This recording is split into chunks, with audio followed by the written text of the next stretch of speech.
to Moyra Samuels, who's a community Grenfell activist, and she's going to chair the meeting from now on and then hand back to me later. So over to you, and thanks again to Peter. Morning all, and thank you, Peter. It's good to have you on this kind of meeting, as it's now over a month since the report was published, and we had a deluge of media interest, and it's all gone, of course, with the mainstream media very quiet now. However, it's been, just to say to you and to everyone else, it's been a very difficult 2 weeks for, I think, the impacted communities. I think, as everybody has said in the media, it's what we expected, and it's not what we expected, it's what we knew. There were areas that we were shocked to see in writing. And there were aspects where we just went, yeah, we did tell you that. However, I won't talk for too long. On Monday, we had a community meeting called by RBKC, the council, to talk to us about the implications of phase 2. And I have to say, it was the most horrible, triggering meeting for all of us. The council had the bishop there to chair, thinking that will placate us. However, it ended up with people generally saying the council has not changed one bit. It's got much worse. People raising questions about fire doors and remediation and all sorts of areas. And it was an incredibly fractious meeting and very upsetting. So these are ongoing issues, the implications of the inquiry. So I'm going to just ask Peter to give us his thoughts and summaries of this long document. About 15 minutes, Peter. Is that okay? All right. Thank you. And then, sorry, just to tell everybody that after Peter's spoken, then people can ask questions. But if while he's speaking, people want to put questions in the chat, that would be really helpful. Then, Peter knows what to answer. Thanks. Sorry about that.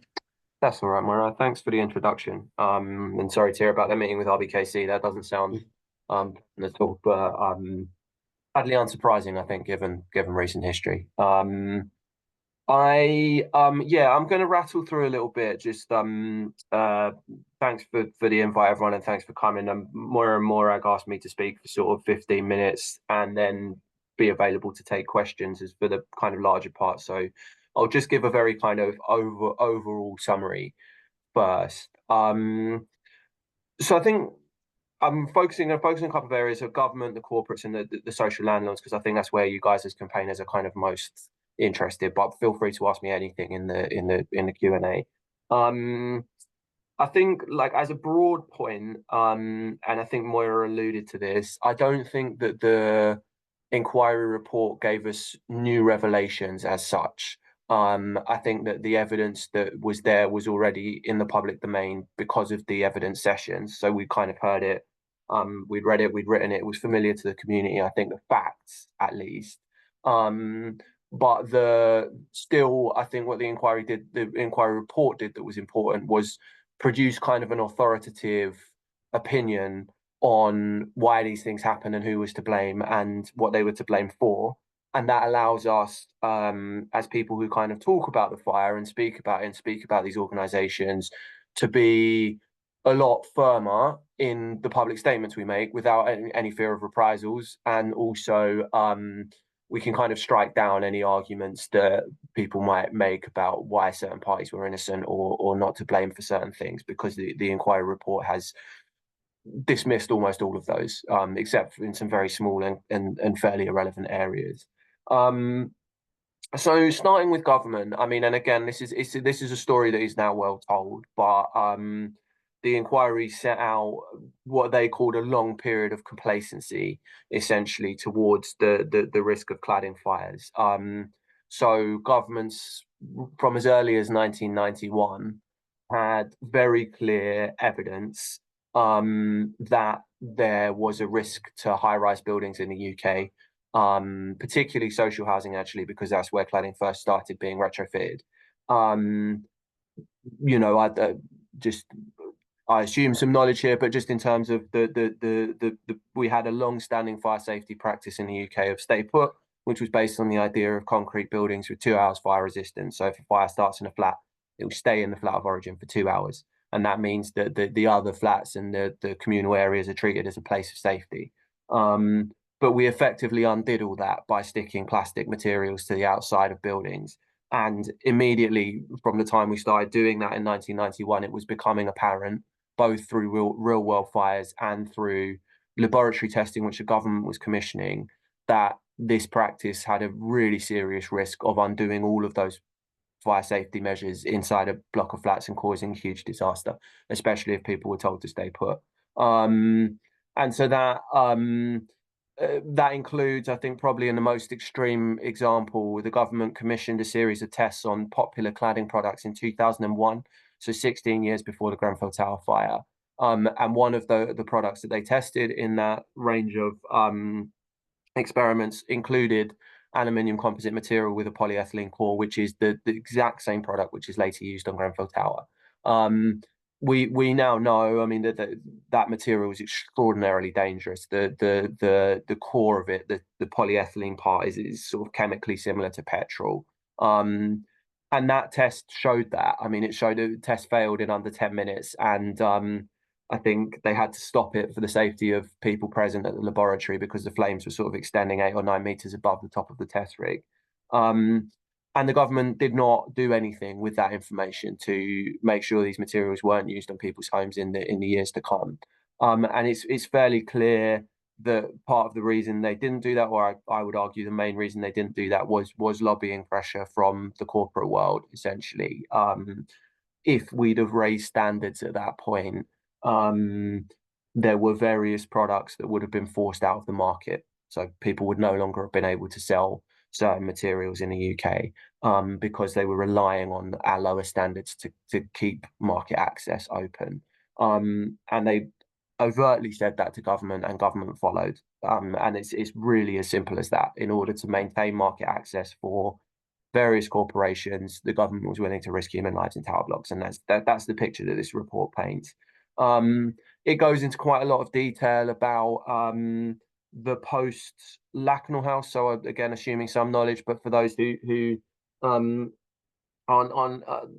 so aware of this story, Lakanal House is a fire in South London in 2009, which killed 6 people. And it had it wasn't exactly the same as Grenfell, but it had a lot of similarities. After that fire, we should have had a review of regulations, which should have increased the level of protection that high-rise buildings had, particularly from the risk of external fire spread. So using plastic materials on the outside of a building's walls, we should have stopped doing that after Lakanal House.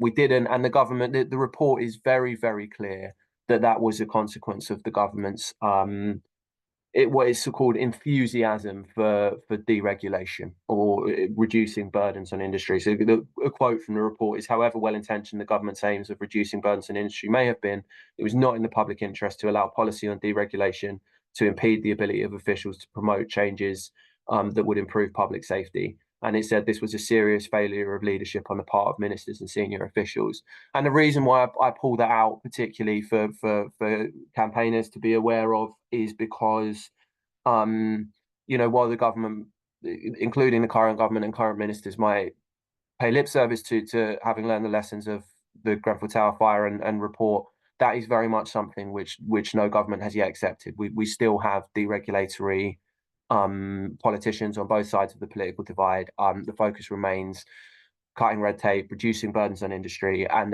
there hasn't been an acknowledgement of what this report says, which is you cannot do that in a way which compromises public safety. And I think that's something which people who are pushing for change should use as a means to demand that the necessary protections are given the necessary priority, even if they're things that industry don't necessarily like. Moving on to the corporates, and again, assuming some knowledge, when we talk about the corporates in the Grenfell Tower story, we really mean three companies. Arconic, which sold the cladding panels, which were the primary cause of the fire spread, and then two insulation manufacturers, Celotex and Kingspan, who sold the combustible foam insulation, which sat behind those cladding panels. And again, I mean, this story is very firmly in the public domain now, but all three of those companies, I think most seriously Arconic, were aware through their own in-house testing of the risks that their products posed. Arconic discovered from 2005 onwards that when its cladding was formed into a particular configuration, which is in the event the configuration which was used on Grenfell Tower, it would burn extremely severely, and it would pose a risk to any building. And they speculated internally that there could be a fire which would kill 70 to 80 people, and that sort of internal speculation was taking place in 2007, so 10 years before the Grenfell Tower fire. But according to the report, they deliberately concealed from the market the true extent of the dangers that were inherent in using their cladding products, and targeted the UK market deliberately because they knew that they had a price advantage. So when people sought the cheapest product, they would use that more dangerous one. And so they didn't want to take it off the market as a result. And so you can kind of see the synergies there between what they're doing and the government's desire to protect market access. It's really, that's what this scandal is about. Corporations wanting to access all areas of the market with their products, regardless of safety, and governments allowing them to. The insulation manufacturer is similar. I mean, just for the context, the majority of the insulation product used on Grenfell was Celotex. There was a small amount of Kingspan. But in the market in general, lots of other buildings, it's Kingspan that's more widely used. Kingspan is the market leading combustible insulation product for high-rise buildings, or it was before Grenfell. And Kingspan was said to have cynically exploited the industry's lack of detailed knowledge to create a false market for combustible insulation products on high-rises, while Celotex was said to have embarked on a dishonest scheme to mislead its customers in the wider market in order specifically to break into the market to sell for use on high-rise buildings. And they Celotex certainly very actively targeted the Grenfell Tower project. It wasn't a coincidence, just an accident that their product ended up there. Their salespeople made a very, very deliberate push to have their product used on Grenfell, and they even wanted to use Grenfell as a quote-unquote case study for the use of their product afterwards. So they were very well aware of what they were doing and the risks that they were posing to the people who lived inside the building. Social landlords, and I'm closing in on my 15 minutes, but social landlords, there's sort of two ways that the social landlords, and by which I mean the council, RBKC, who were the landlord, legally the landlord of the building, and then also Kensington and Chelsea Tenant Management Organisation, who were the ALMO, Arm's Length Management Organisation, which looked after the tower. Well, I say looked after, were responsible for looking after the tower. The report goes into quite a lot of detail. There's a whole volume, volume 4, I think, no, volume 3, sorry, which covers the social landlords' behaviours. That what it looks at is their responsibilities under the fire safety order. So the legislation which covered the responsibilities for day-to-day management of a building from a fire safety perspective. And it's really quite legalistic. It's sort of looking at what they did and didn't do in terms of fulfilling those responsibilities. And that means some things are missed, the kind of wider story of social housing, the wider story of disrepair, and all those kind of things, which you could say culturally are part of this story, certainly, even if they're not kind of directly causative, aren't so much a focus of this report, which is a shame. But the flip side to that is it would have been a much, much longer inquiry if it had been asked to go into those things. So, nonetheless, even with that kind of slightly narrower field of vision, the report finds very, very serious failings from KCTMO. I think probably the sternest criticism is reserved for a practice of the former chief executive Robert Black and his head of health and safety Janice Ray, for what they called a culture of concealment. So there were numerous instances when KCTMO was criticised for its fire safety performance, either by an external consultant that they'd hired, or by the London Fire Brigade, or by various other parties who had some kind of scrutiny function, including residents themselves. But was a practice from Robert Black and from Janice Ray of ignoring those warnings and then deliberately misleading their board and the scrutiny committee at RBKC about the extent to which that they had failed. They said they found both of them seriously at fault for that, and they said there was a pattern of withholding from those to whom he reported that there were serious problems with management of fire safety. They called it a serious dereliction of duty and an entrenched reluctance to tell the truth, essentially. And I think those findings are very serious because not just for the consequences of them, but also because those guys are public officers. So they're by virtue of doing a public function, even though they were employed in an ALMO arrangement, they are public servants, and that means they come under the remit of prosecutions for misconduct in a public office, which is a very serious criminal offence and has long custodial sentences attached to it. Now, one of the ways you can find yourself in trouble for misconduct in a public office is dishonesty, and the report has found serious and consequential dishonesty in this story. So, I'll talk briefly about criminal prosecutions later, but that's an area where I think it shouldn't be too difficult. Some of these prosecutions are extraordinarily difficult to prove and convince a jury of, but the elements of this one seem to be quite open and shut. The report, while I said it didn't do an awful lot of investigation into the kind of general picture of social housing and the way residents are treated in social housing, it did have quite a lot to say about the engagement with residents in the context of the refurbishment project at Grenfell Tower and the way residents were treated and spoken to during that process. It came to the conclusion that they viewed KCTMO, and I'll just find the direct quote, as an uncaring and bullying overlord which belittled and marginalised them, regarded them as a nuisance, and failed to take their concerns seriously. And the report placed the blame for that with the TMO's management, saying it had lost sight of the fact that its residents were people who depended on it for a safe and decent home. And again, I think those are quite powerful quotes, and the case it makes about why that happened is also very powerful. And if it goes without saying, but I think that there are many other social and private tenants, but particularly in this context, social tenants who would use similar words. I think, uncaring and bullying overlord, which belittled and marginalised and regarded them as a nuisance and failed to take their concerns seriously, is quite a well expressed means of describing how tenants feel in estates around the country, I think. And again, it's a quote which I think campaigners can take and make use of, and a conclusion that people can make use of as well, that the responsibility for that sits with a management organisation, and that they need to act if that's they have a responsibility and almost a legal duty to act. Another point I want to make about the social landlords is sometimes it's kind of seen or perceived to be the case that the real sort of causative faults in terms of the fire and people dying were Arconic and government and Ryden and Studio E, and the social landlords kind of screwed up, but they weren't actually as responsible for people's deaths. I think that's something that I hear said. It's not true, and the report is quite clear about that, I think.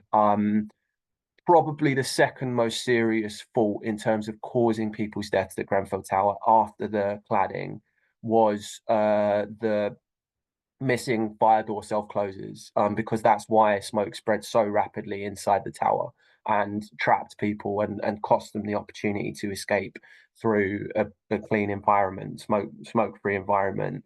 And the report and the evidence that they've heard has been very, very clear that that's a fundamental causative moment during the fire, is that rapid and mass failure of the tower's fire doors. And that responsibility, the report is very clear, sits squarely with KCTMO and RBKC. They made very active, they were warned over and over and over again, up to and including a deficiency notice from the London Fire Brigade, that they needed to act on that problem of missing self-closers across their whole stock, but in Grenfell Tower specifically. And they chose not to. And the report says that choice was made by RBKC. And again, I'll just find the exact quote. they said it is evident that money was the driving force of the refusal. So they've said that was a decision, an austerity decision from RBKC not to fix that problem, and it directly caused deaths on the night of the fire. And the second way in which they are very directly responsible is the failure to do anything to prepare or plan for the escape of disabled residents in the tower, and to take any consideration really of the needs of disabled residents in the building at all. They should have they were asked by the London Fire Brigade to install a premises information box, which would have had details of where disabled residents were in the tower, and would have, if it was present, allowed the London Fire Brigade on the night of the fire to get to those people more quickly and know which flats they were present in. And that again was not done. It was an active choice, along with their fire risk assessor, not to follow that recommendation. So these, you've got a cultural issue at the social landlord. You've got kind of very familiar problems with things residents have told us for years were going wrong, but you also have, causative things that directly led to deaths on the night of the 14th of June.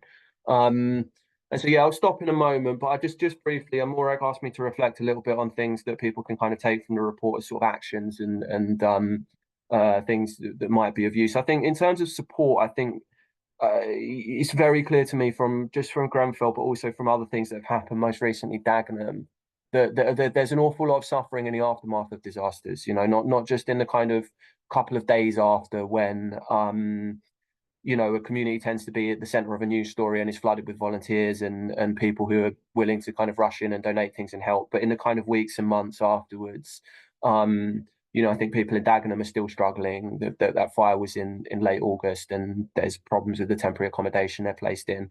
I think we saw a really good community response in Bristol not too long ago, where a tower block was decanted, as they say, for fire safety reasons, and there was a really strong community response to support the residents of that tower. And I think when these things happen, when a tower does go up in flames or is found to be unsafe or whatever, I think a kind of long-term support to the community is really important. And I know that's something that people in this call do.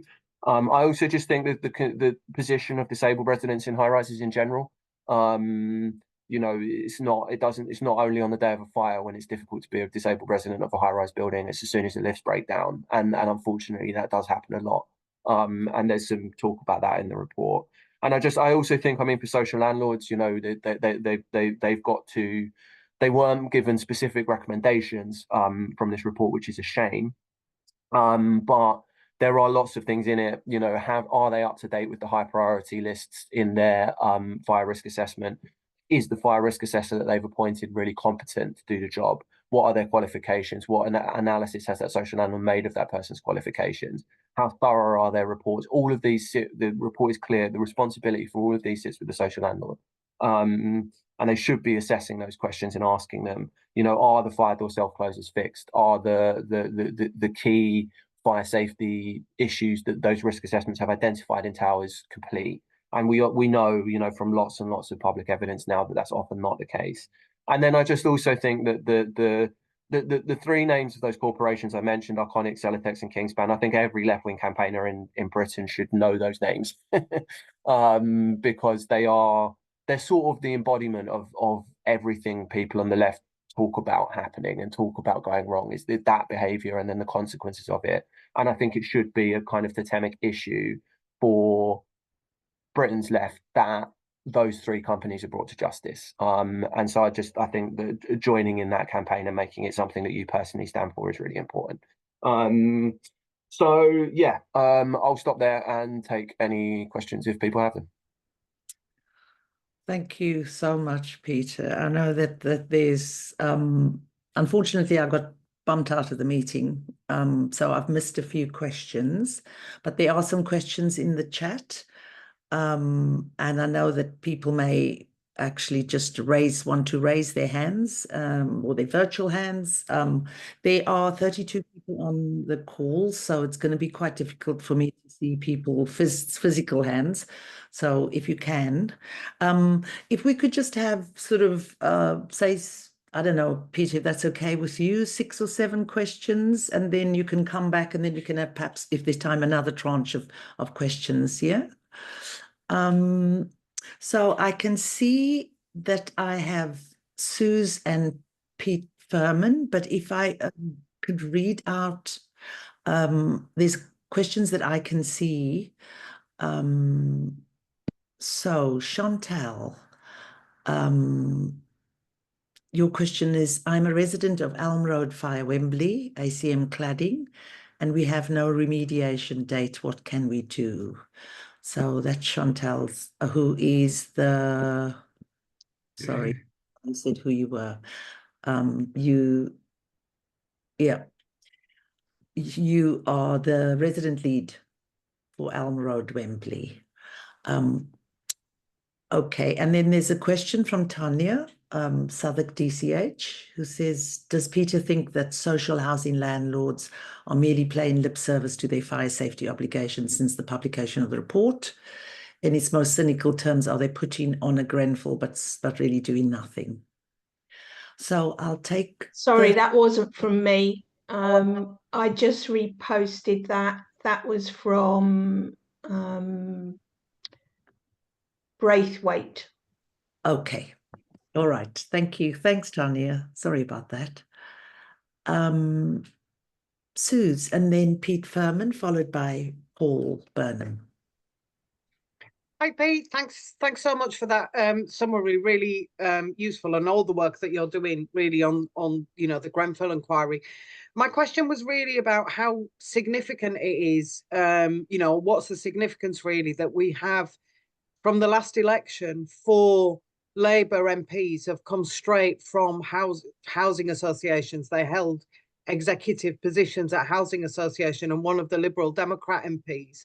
I mean, in terms of the balance of power and influence that landlords have in Parliament versus tenants, how do you see that the impact on kind of the whole Grenfell issue, but also obviously the wider tenant and resident sort of balance of power as well? Thank you, Suze. Pete? Thanks, and thanks, Peter, for the talk. I mean, we're in the middle of a already 20-year regeneration in Kilburn in London. And the other day, somebody spotted a Kingspan van on one of the sites, which is a brilliant omen. My question is, do you, or for that matter, anybody else, have any sort of grip on how seriously social landlords are taking the new law about fire safety? Because they're supposed to do the fire safety checks, anything over 7 floors. Our experience locally is that the local authority dealing with it's just a farce. And I think you said that fire brigade or the local authority should know what disabled residents there are in a block, and ours certainly doesn't. And ditto in terms of holding meetings about the fire safety. They put up notices with the wrong day and date, and that sort of thing. And then they're surprised when nobody turns up. I just wonder if how widespread that is, if you've got a grip on that, because it's, from where we are, it looks almost farcical if it wasn't serious. Thank you, Peter. Paul? Hi, yeah, Paul Burnham from Haringey. What you said, Peter, was really helpful, and you really emphasised at the end there the responsibility of social landlords, that all these failings are the responsibility of social landlords. But my reading, and that's really helpful, but my reading of the report is that actually it was very soft on social landlords. There's no recommendations for social landlords when this was a fire that took place in a council block in which 72 people died, and no recommendations at all. And when you look at some of the things that the report says about tenants who ask questions, who handed out leaflets, who put up a blog to talk about what was happening, quite frankly, the temperature drops about 5 degrees, and buckets of water get tossed over the people who the council considered to be the main activist and the main troublemaker. And I think that's that is really a problem. So, for example, we have, following the quotation you used about what the residents thought about the landlord and its failings, it said the report says, for its part, the TMO regarded some of the residents as militant troublemakers, led on by a handful of vocal activists, principally Ed Daffan, whose style they found offensive. And then it goes on to say that the council officers and the managers found Ed, difficult person, and they were nervous about him. They couldn't really do their job because of his behaviour and his methods, which they keep referring to in a very kind of smeary way. So I think that the report doesn't really rebut that hard enough. It says that the landlord bears the main responsibility, but we know that doesn't rebut that attitude hard enough.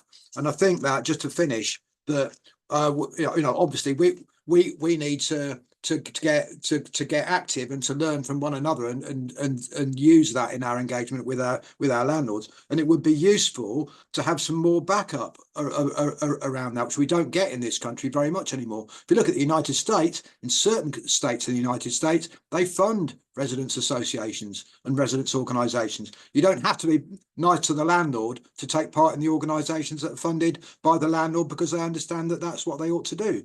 In other words, we ought to be more in a trade union situation where, there's nothing wrong with being a member of a trade union, and that is recognised. Thank you.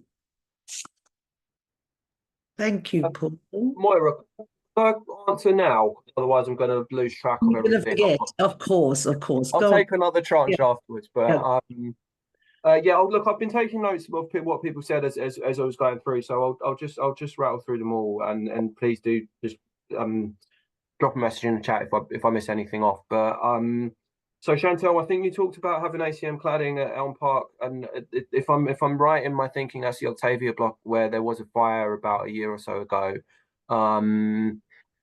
And I mean, I think, look, there are things that can be done. I'm sure. What I don't want to do is kind of sit here and kind of give generalized advice that you've already tried and hasn't worked. But what might be better is if we just kind of exchange contact details, and I can see if there's any advice I can give that's of use to you. It goes without saying that you should have a remediation date. You should, especially given that there's been a fire and that there's dangerous cladding on the outside of the building which contributed to that fire, not still be waiting. But yeah, rather than just kind of saying generalized stuff that might not be helpful, I'd probably rather just speak to you and figure out if there is anything I can offer, or put you in contact with someone who can. Thank you. You're welcome. I have our social landlords paying lip service from two people asked that, I think. And then Pete, you were asking specifically about some other things. So kind of take those two questions together.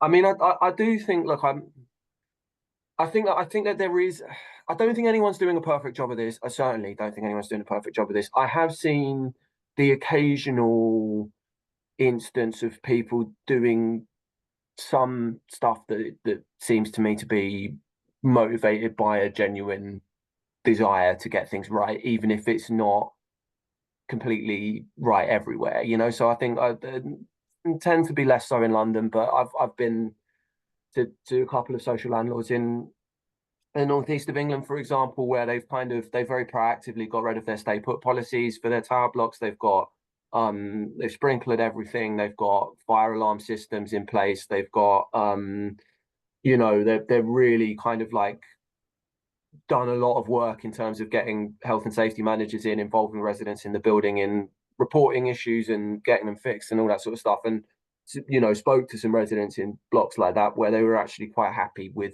what was going on, and so I think what that does show is that it's possible. It's possible, and it can be asked for. It's not none of these things are ridiculous asks. They're deliverable. I think that a lot of the time a lot of lip service is probably the right word, because is taken very, very seriously in the kind of corporate statements, and maybe even in terms of the amount of money that's spent. But when it comes down to a decision to you know, do you sprinkle this building or not? Like, and that's such a fundamental point for me. Is like we sprinklers aren't a legal requirement for retrofitting, but they're a requirement for new build, and we know they've been recommended by all of these coroners and all of these you know, various expert bodies and so on, up to and including the National Fire Chiefs Council, and you yet see 88% of social housing tower blocks still without them, you know. And so what can, you know, I'd rather measure this, how seriously this is all being taken by the presence of sprinklers, because it's tangible. And they're not there for the most part. So I mean, I think you talked, Pete, about the someone spotting a Kingspan van on site. Yeah, I mean, I think at the moment, just so this might be helpful for you guys to know in terms of, you know, just ensuring people are sticking to the rules. We've banned the use of combustible materials outright for use in buildings above 18 meters in height. And so they shouldn't be used above what would be about the 6th or 7th story, depending exactly on the measurements of the building. Now, the position below that height is more complex. They are allowed between 11 and 18 meters if they're part of a system which has passed a large-scale test. And they're allowed below 11 meters in any circumstance. Now, I don't agree with either of those things. I think that we're literally remediating these materials from buildings below 11 meters. So installing them afresh seems a mistake.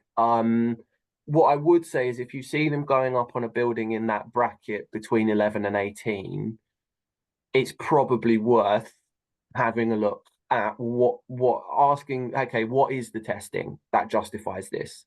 And what is the system that you're actually installing? Because I would venture that there's quite a good chance that those two things don't match, because they don't tend to.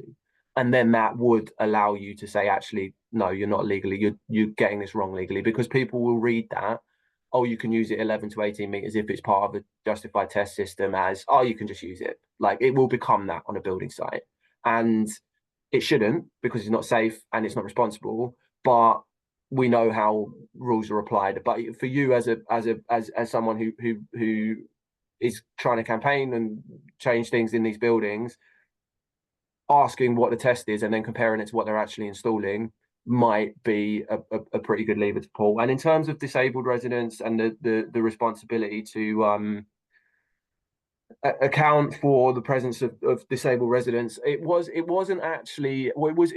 kind of a grey area before Grenfell about whether or not that was a legal requirement. I think that a standard form fire risk assessment had a box that you needed to fill out, say, about the presence of residents with disabilities. It was like largely not done, and also then largely not enforced by the fire brigade, so people tended not to do it. But in the specific context of Grenfell, what I was talking about was there was a request from the fire brigade. I don't think it was on the basis of a kind of legal requirement, but they said, we want you to install, we think it's necessary for this building for you to install a premises information box, and then the TMO didn't. What is coming in soon is the Labour government, just before the inquiry report came out, said that they would open a consultation on what they've called residential PEEPs, so personal emergency evacuation plans for residential buildings. That's obviously, there's a long history behind that, which some of you will know, where that was recommended by the first phase of the inquiry. The government said they'd implement it, then they said they wouldn't, then there was legal challenges, then they said they would again, then they wouldn't, and so on and so on. We don't know when this consultation is going to be published. They've said the autumn, but who knows when that will actually be. But I think the detail of that consultation is going to be really important. We know from the previous time that there was an attempt to implement this, that there was a very serious lobbying effort behind the scenes to kind of water it down or remove it. And I don't doubt that the same will happen again. So the details of that consultation and making sure that it's as thorough and robust as it could be, and also contains things as it should to, you know, help people in a more kind of day-to-day context, as well as, you know, if you're serious about a personal emergency evacuation plan, it should be thinking about what happens when the lifts break down, as well as what happens when the fire brigade arrived? Because those are the two answers to the same question, really. Is how do you get in and out of the building? Is really what the question is all about. Moving Suze, yeah, you talked about the balance of power and the impact of Labour. I mean, I agree with you about the new MPs, by the way. There's a couple of names in there who I've had some interactions with down the years, and I'm not particularly pleased that they're now kind of our political representatives. But I think what I would say, maybe from a more positive standpoint, and I know it's difficult to find positives, but I think Labour certainly has more voters who live in tower blocks, and it certainly has more voters who live in social housing, and it has more voters who live in private rented housing. And that might mean nothing, but it might mean something. You know, I think it's a better position to be in politically than one where it's a bunch of MPs who are homeowners and landlords, and their voters are also almost exclusively homeowners and landlords, because there's almost no political leverage at that point. I don't know how much good it's going to do. I'm not that confident, but it's at least something that is different. And but yeah, I mean the involvement of former and current landlords in politics is never going to make things easy. And then Paul, I mean, I think I mean, it's an interesting one where, I'm very conscious of the comments that you talked about. I mean, first of all, on the lack of recommendations for social landlords, I mean, I was extremely surprised by that. I had it, I understood it that there were going to be, so I don't know what happened to take those away. Certainly they were pushed for by bereaved and lawyers for the community. Yeah, and I mean, like, from my perspective, I was looking at it like, okay, one of the main things I will write post this report is what are going to be the consequence of the recommendations for the social landlord sector, and then there weren't any. I was like, well, where are these? I think that there is a huge mismatch between what the report itself finds, which is huge failure by the social landlords, and then what the recommendations say, which is we don't need to make any recommendations. And those two things just don't make sense. They don't match up. And I think it was a big miss, from probably the biggest miss, I think, in the whole report, was not to make any recommendations in that area. I think what I would say, though, is that the government is now going to consult on the implementation of the Grenfell Tower Inquiry recommendations. There is space, I think, for pressure to there's this thing that Quajo, Joanna Boa and Andy Burnham have talked about, a Grenfell law, and no one seems to really know, including them from time to time, exactly what this Grenfell law is and what it's going to involve. But I think that point that you made about resident engagement almost being like a kind of trade union style arrangement with where you can get funding from the landlord, that you have a specific standing within the landlord structure, not just to be invited, but they have to. Doesn't matter whether they like you or not, they have to talk to you, because they're legally required to. The Grenfell Tower Inquiry report makes such a good case for that in terms of its analysis of what happened, but then it just doesn't recommend it.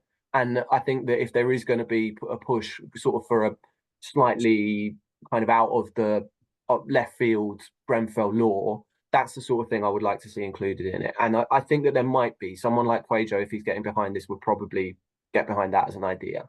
Whether it has any chance of success or not, I don't know. Yeah, I mean, I would say that on the national scene as well. So I meant to say in answer to Susie's question, I think that there should be national bodies for tenants. Again, I expected that to be something that the report would recommend, and then it didn't, so I was surprised by that. And then you talked about Eddie and the stuff it says about residents. Yeah, I mean, like, to be honest with you, I tend not to draw attention to that when I talk, just because I was so disappointed to read that in the report. Like, I don't understand how they came to those conclusions about Eddie. I don't. On the basis of his witness statement, on the basis of his evidence, on the basis of his cross-examination, like, on the basis of the formal evidence they had to consider, which is the long record of emails he exchanged with the TMO, like, you should not have reached the conclusions they reached. He should not have been subject to any criticism whatsoever. He should have been presented as a hero in the story, which he was and is. And I was really, really pissed off, and I think there was some upset in the community as well that isn't what the report said. But I do think that if what the report, the conclusion that the report comes to, and by I say this with being this is the conclusion the report comes to, not my conclusion, I disagree with it, but the conclusion the report comes to is residents were difficult. Residents adopted a strategy that kind of made it difficult to engage with them, particularly Eddie, and they could have tried other strategies instead. The TMO were difficult. The TMO were unwilling to engage. The TMO didn't want to talk to the residents. They didn't like the tactics residents were using, and therefore the relationship fell apart. That's how the report presents it. But then what it does is place all of the blame for that on the TMO. And so what I try to focus on is, I disagree wholeheartedly with the way they frame that, because I think that to the extent that there was any kind of like anger and difficulty expressed by residents, they were pushed into that position, and the report should have said that. But they tried you look at the things that people like Shah Ahmed and Lee Chapman and Eddie himself and everybody else who was involved in the compact did. They went through all of the formal processes, and they went through being polite and being nice and being friendly, and they got nowhere. And maybe from time to time after getting nowhere, they became pissed off, but that's not their fault. That's how people will find themselves after the normal, the sort of acceptable means of engaging have been exhausted. So I disagreed with the report saying that, but I think the fundamentally important conclusion is that even in those circumstances, even with the report saying that and getting it wrong, they still say that the responsibility is with the social landlord. It's no excuse.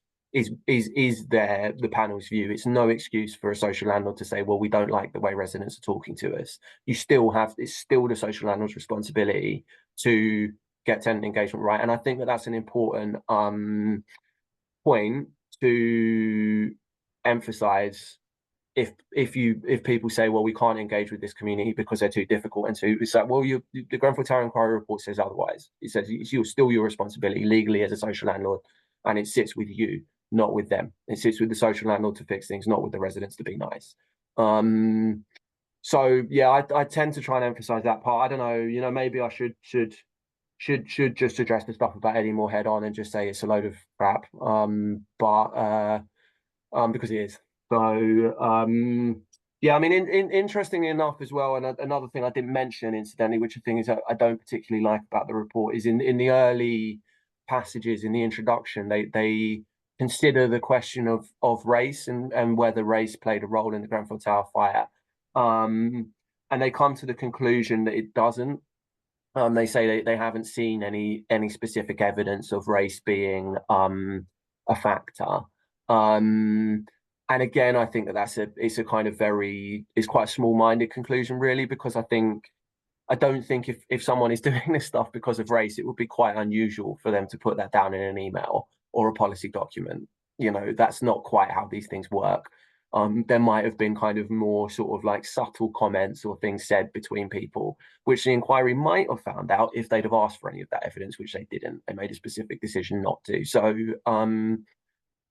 yeah, I was on those two fronts disappointed by those aspects of the report, and I thought it could have been a lot stronger on, it should have backed residents, I think, in rather than kind of hedging. And it should have, if it didn't look for the evidence on race, which it didn't, it shouldn't have come to a conclusion about race not being a significant factor. So yeah, I think that covers what everyone asked.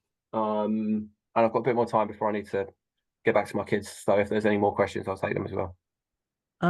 Thank you so much, Peter. I'm glad you raised the question of race, because it was a question that I wanted to ask, because it was something that we wanted in the terms of reference. We asked for them in the terms of reference, social housing and discrimination, and that wasn't allowed.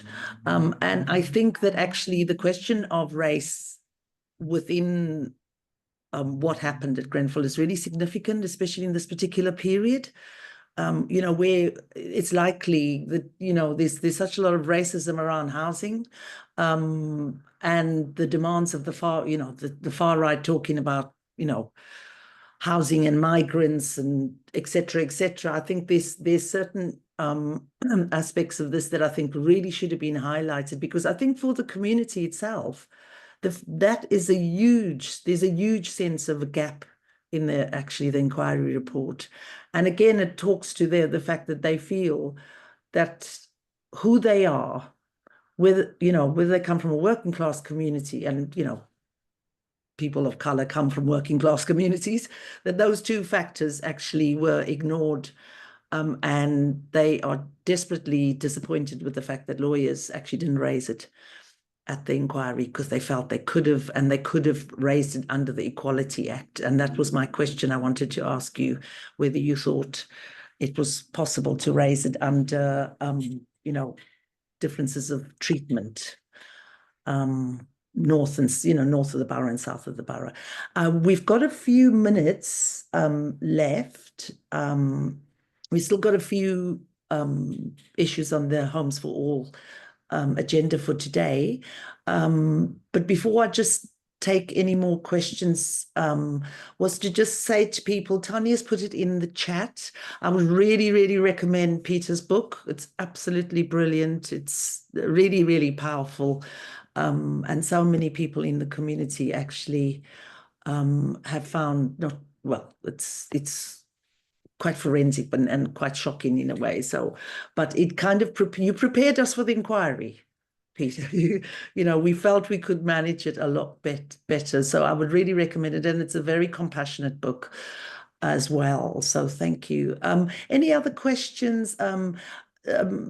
Eileen's made some really, really good recommendations with regard to the residential peeps in the chat, that the Tenants and Residents Association can go door to door and chart where disabled residents lives, and then shame the landlords. I think that's a really fantastic recommendation.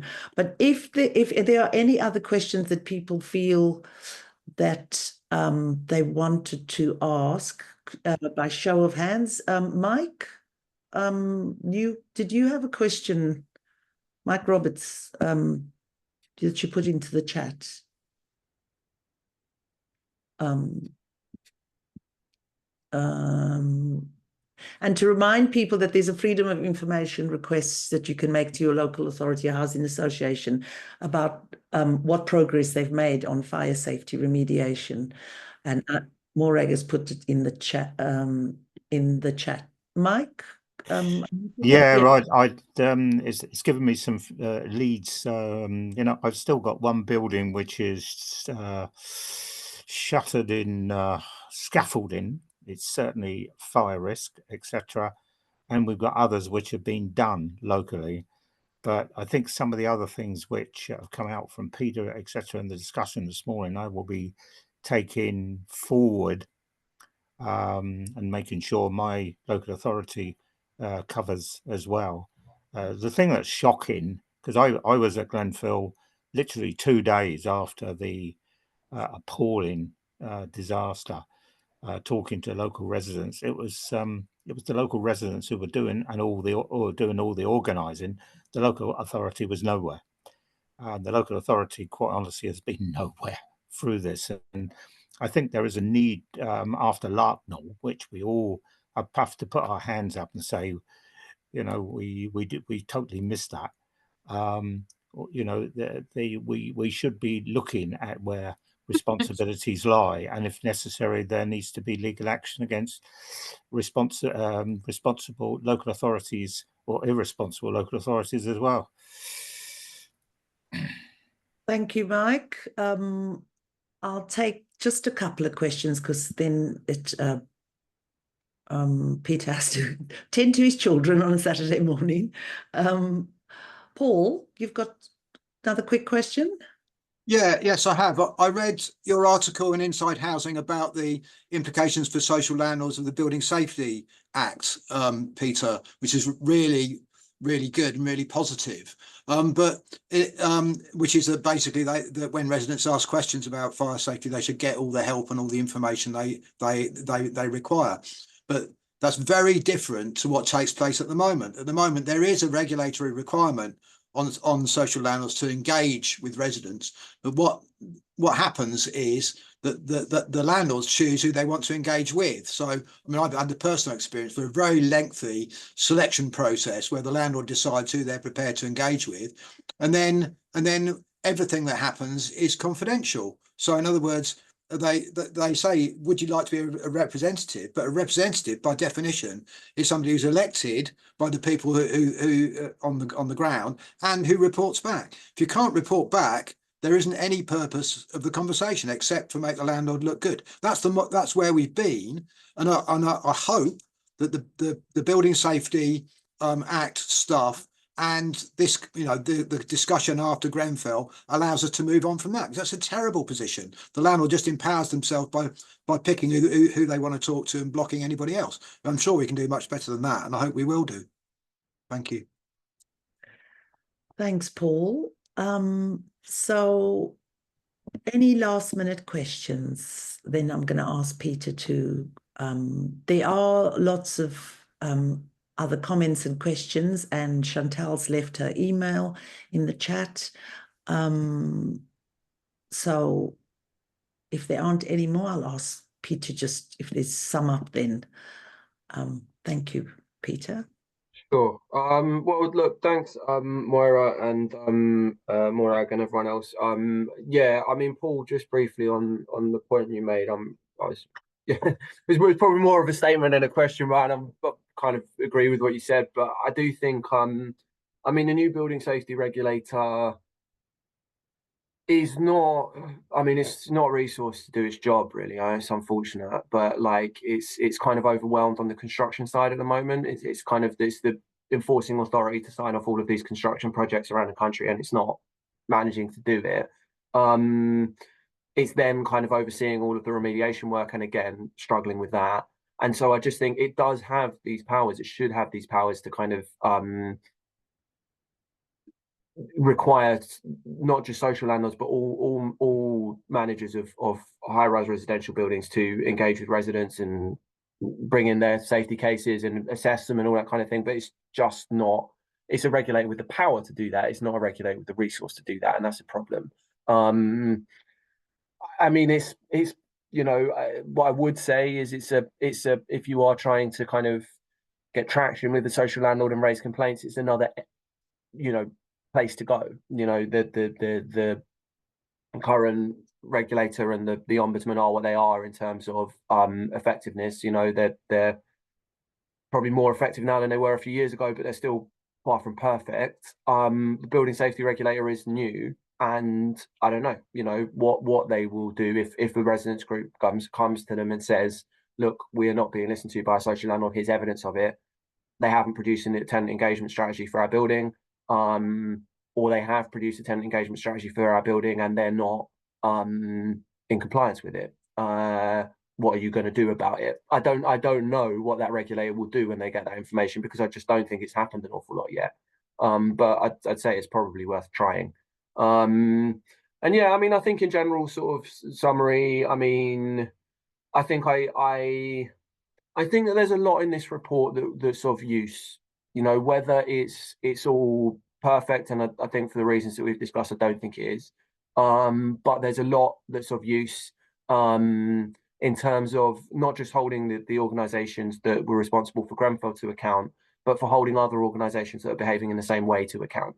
And I think that that those elements of it are tools which people can take and should take, and say, well, look, you're behaving in the way that the social landlord that managed Grenfell behaved, and that has to stop. Or you are a product manufacturer who's behaving like Kingspan did. That's here we have a kind of clear statement that that's not acceptable. And so that's how I'd see it, to be honest, going forward. For me, kind of as a journalist, is I'll use this as a tool, and I think for campaigners and other people who are kind of pushing various different types of change, I'd see it as the same. But there's some key moments coming up. I think one of them is the residential peeps consultation. Another one is the consultation on the inquiry recommendations, full stop. And another one is maybe this push towards some sort of Grenfell law and ideas about what could go into it. And all three of those things are areas where kind of political change could be achieved, I think. And again, probably like the report, it won't be perfect, but it'll give people more tools. And that's something. So so yeah, I think that's probably where I'll leave it. But thanks for listening to me, and yeah, always a pleasure. So take care of yourselves, and I'll see you all soon, hopefully. Thank you so much, Peter. Brilliant. Brilliant. Yes. Thank Yeah. you. Thank you. And thanks Bye, everyone guys. for questions. Have a good weekend. Bye. Bye. Bye.